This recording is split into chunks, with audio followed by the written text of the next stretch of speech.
On commence avec vous, Maître Alain Kazadi. C'est déjà direct la question. Comment on peut comprendre, appréhender justement cette intolérance? Déjà, il faut l'accepter si elle existe, bien sûr. Et comment comprendre cela alors que nous sommes à quelques jours de la campagne électorale? Merci, messieurs les journalistes, pour la question ou la thématique aussi importante.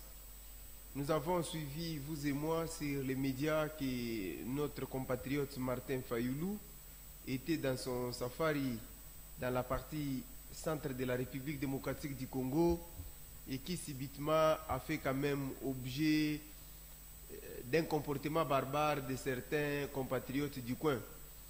D'emblée, il faut dire ici que nous ne pouvions pas encourager la barbarie d'où qu'elle vienne. Qu'elle soit de l'opposition ou de la majorité, nous ne pouvons pas encourager cela. Pourquoi? Parce que nous sommes en train de traverser une période aussi cruciale de l'histoire de notre pays où nous allons expérimenter notre 4e expérience en termes électoraux. Alors, tout ce que nous condamnons comme l'a fait notre président ou le numéro 1 de la République démocratique du Congo, nous condamnons fermement les actes barbares auxquels Martin Fayoulou était victime et nous demandons que les investigations ou les enquêtes soient correctement être menées et que les auteurs de ces actes de vandalisation et de barbarisme soient correctement punis selon les dispositions de notre Constitution. Aujourd'hui, la RDC, je ne pense pas que nous devons nous baigner dans les conflits. Nous avons intérêt aujourd'hui d'avoir un climat apaisé afin que nous puissions avoir des élections crédibles et transparentes. Mais il faut souligner ici ou enlever dans la tête parce que lorsqu'il y a des actes comme ça qui ont été commis par un opposant, la classe politique pense toujours que c'est nous de l'Union Sacrée qui avons envoyé des militants pour aller jeter les pierres sur Martin Fayoulou. Ça, c'est une hypothèse qui est totalement fausse. Nous, de l'Union Sacrée, nous sommes tellement ordonnés. Nous savons la démocratie parce que nous venons d'une école opposition au-delà des 37 ans que nous avions menés dans l'opposition. Si Martin Fayoulou était victime de ces actes barbares, nous condamnons, je réitère encore mes propos, mais il faut enlever ça dans la tête de la population. Mais ça viendrait d'où alors? Ce n'est pas l'Union Sacrée qui aurait envoyer les militants. Non, je ne pense pas que nous avons intérêt aujourd'hui qu'on aille menacer Martin Fayoulou parce qu'il ne représente pas un danger pour la population congolaise en particulier, mais aussi l'Union Sacrée. Pour nous, Martin Fayoulou ne représente rien. On ne voit pas pourquoi nous pouvons aujourd'hui envoyer nos militants afin que ces militants aillent lancer les pierres sur Martin Fayoulou. Ça, c'est aussi un élément très important. C'est très important, mais les gens se posent la question. Je reviens. Bon, vous pouvez toujours rebondir avant de donner la parole à Ramsès Mouteba. D'où ça viendrait? Parce qu'on ne peut pas quand même concevoir que ce sont les militants des Fayoulou. Il faut aujourd'hui comprendre qu'au sein des SID, même si je ne suis pas membre des SID, mais en tant qu'acteur politique aujourd'hui, nous pouvons faire une bonne analyse. Vous allez vous rendre compte aujourd'hui que c'est un parti où il y a beaucoup de frustrés à cause de l'inconstance politique de leurs leaders. Ça, il ne faut pas oublier. Vous avez vu Martin Fayoulou dire ici qu'on ne va pas déposer des candidatures parce que le fichier électoral n'a pas été audité. Il a réclamé un bon nombre d'éléments qui n'existaient que dans sa tête à lui-même. Et à la fin, par bâton magique, je ne sais pas, il s'est réveillé un matin comme ça, comme il appartient à la Mouka. Je peux dire en Swahili, il a la Mouka comme ça dans son lit. Et il prend sa candidature, il part déposer. Alors, vous regardez le comportement de tous ces jeunes qui aujourd'hui sont à l'SID, qui devraient être des candidats aux municipaux, qui devraient être candidats des petits députés provinciaux, qui devraient être candidats au niveau national. Je comprends qu'aujourd'hui, il y a des frustrations. L'hypothèse ou la question reste à savoir, est-ce que ce n'est pas parmi ces gens qui étaient frustrés qui se sont réveillés contre lui? Ça, c'est un. Et puis, vous savez, aujourd'hui, quand le leader vient, il y a que l'Union Sacrée où on part accueillir notre candidat sans donner de l'argent. Est-ce que peut-être aujourd'hui qu'il n'y a pas eu les gens qui on avait promis de donner de l'argent et qui n'ont pas retrouvé leur compte et qui nécessairement ne devraient qu'utiliser les jets de pierre pour réclamer leurs droits? Ce ne sont que des questions que nous pouvons nous poser. Mais je ne pense pas que l'Union Sacrée serait à la base de ça. Ramsès Mouteba, l'Union Sacrée ne serait pas à la base de cela, mais c'est quand même un deuxième candidat de l'opposition, Kayase, quand il met le pied dans cette région-là. On s'en souvient avec Délice Sanga, qui était également victime de cette intolérance. Martin Fayoulou, c'est le deuxième. Il y a quand même un contentieux avec les gouverneurs de ce coin-là, qui avait d'ailleurs déclaré que c'est justement une base naturelle du président Félix Tshisekedi, donc il n'y a pas intérêt à ce qu'un autre candidat foule le pied là-bas, même s'il s'est dit victime d'une mauvaise interprétation justement de ses propos. Vous, comment vous comprenez justement cette vague d'intolérance qu'on observe sur les réseaux sociaux, qu'on observe au sein des partis politiques et ailleurs? La violence d'où qu'elle vienne, elle est condamnable. Peu importe les acteurs qui ont commis cela. Raison pour laquelle nous nous rallions également à ce que le président de la République a dit pour condamner les actes barbares qui se sont passés dans les Grands Kasaï. Vous savez, aujourd'hui, il y a des hypothèses qui entrent en jeu. La première chose est qu'il y a certains candidats qui ne sont pas avalés facilement par la population congolaise. La deuxième des choses, les mêmes candidats, ils peuvent également créer une diversion sous prétexte que sont des sujets menacés. Et en prenant les deux hypothèses, on se retrouve dans un camp tel que Deli Sesanga d'abord, il est fils du coin. Quand vous prenez Deli Sesanga, chez lui-même, il n'est pas consommé, il a été, je dirais, attaqué dans son propre fief. Le deuxième candidat qui est Martin Fayoulou, également, ça nous donne une leçon et ça nous donne également le temps de réfléchir. Lorsqu'il s'agit de réfléchir, nous devons faire les analyses minutieuses. Les analyses minutieuses dans quel sens?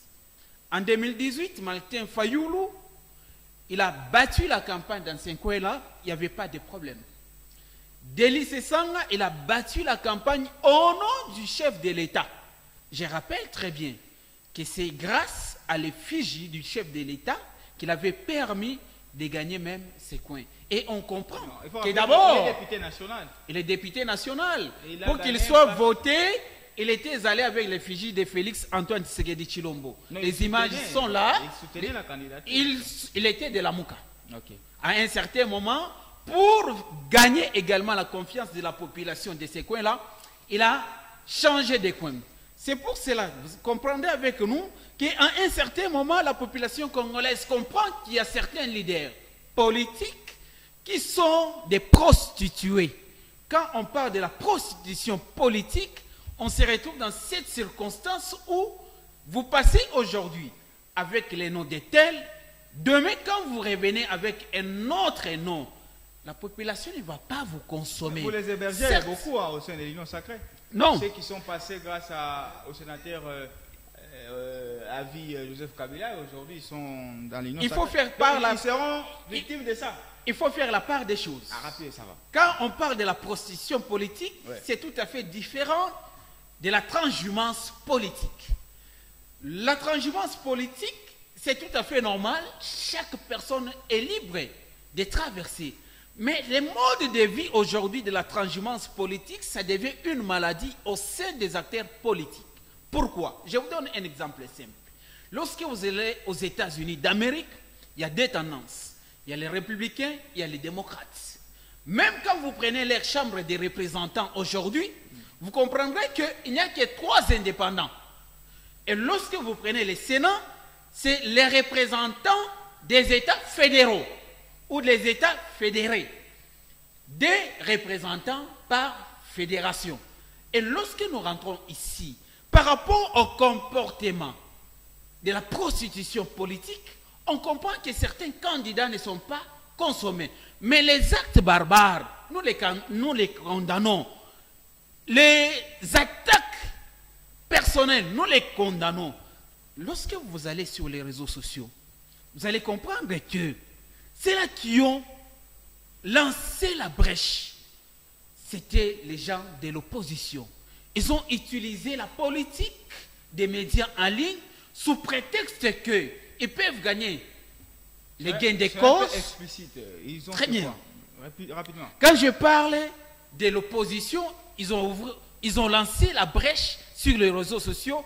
Je regarde tous les journalistes de Pakoti, tous les journaliers, pour gagner un pain, il faut insulter. Et je me demande aujourd'hui, nous avons beaucoup de tendances des journalistes. Et c'est la première fois où on regarde les journalistes qui ont des tendances opposition dans ces pays, financés sous l'opposition. Mais lorsque vous regardez les comportements des Congolais, les Congolais sont déjà matures.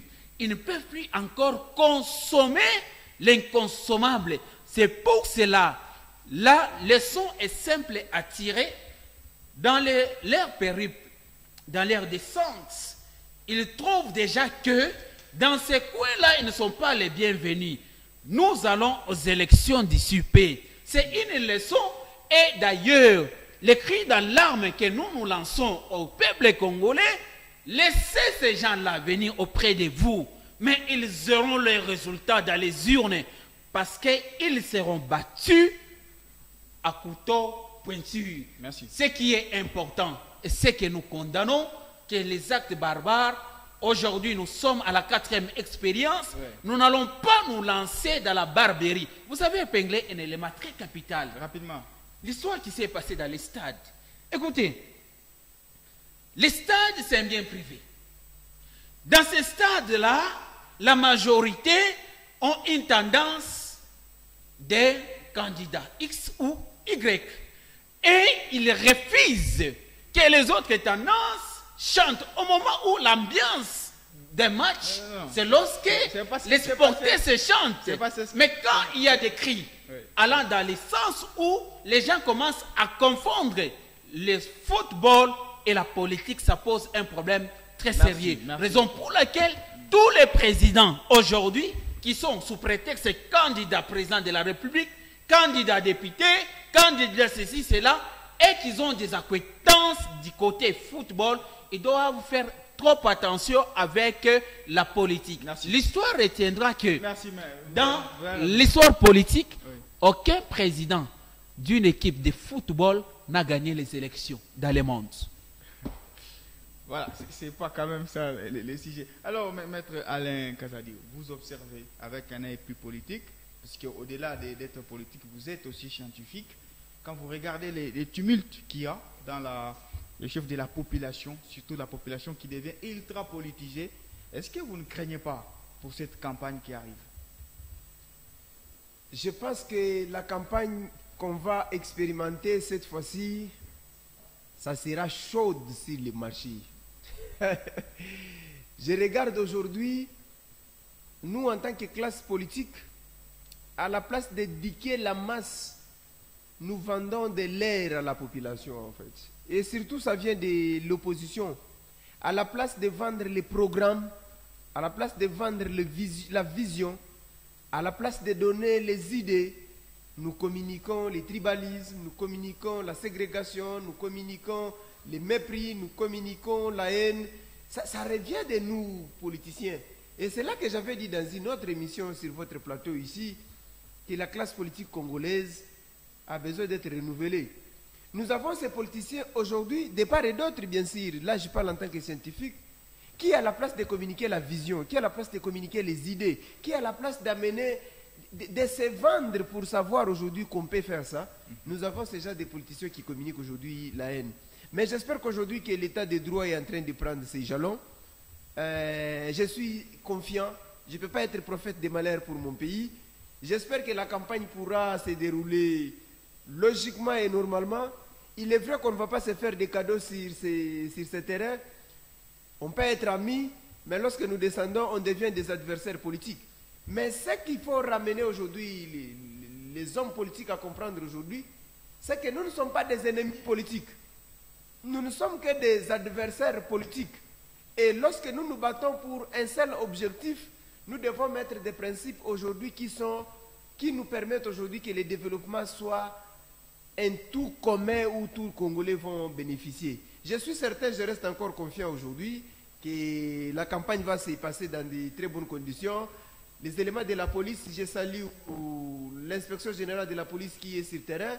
Espérons que nous aurons de très bonnes élections et je suis confiant que nous aurons des élections très crédibles et très apaisées. Et tout candidat, que ce soit à n'importe quel niveau, qui pourra lancer un discours ou un message qui crée la haine ou qui va aller à l'encontre de l'ordre public, je suis conscient qu'il va rencontrer l'État sur son chemin.